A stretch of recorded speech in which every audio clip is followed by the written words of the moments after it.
Okay, to start muscle contraction, an action potential needs to travel down a neuron, which activates voltage-gated channels to allow free-floating calcium around the neuron into the synaptic end bulb.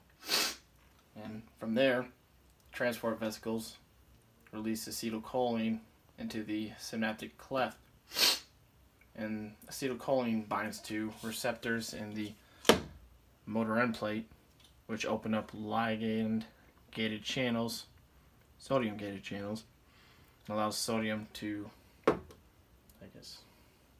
diffuse into the muscle.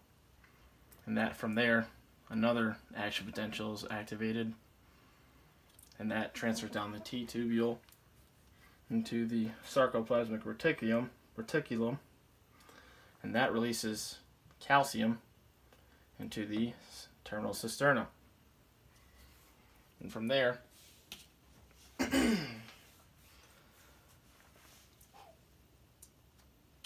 calcium binds to troponin and pulls tropomyosin apart. It allows myosin to bind to actin. That forms a cross bridge. From there, you get your first power stroke. So the heads are moving. And from there, ATP binds to the myosin heads, which makes them let go of actin. And from there, ATP is hydrolyzed. ATP is released from the myosin heads. They recock, and the cycle resets. And from there,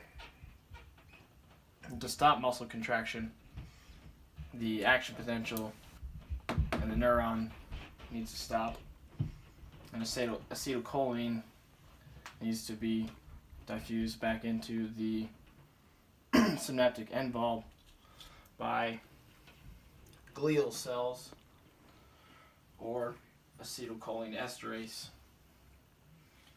And then sodium is removed from the cytoplasm by sodium-potassium pumps, and calcium is removed from the sarcoplasm by active transport.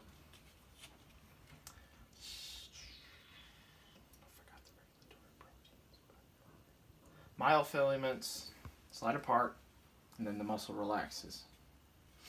And the disorder I chose was myasthenia gravis. It is a autoimmune neuromuscular disease that causes weakness in skeletal muscles. It is caused by an error in transmission of nerve impulses to muscles because antibodies attack acetylcholine receptors, preventing the muscle from going through this whole process, and then this process, and even flexing at all. Okay.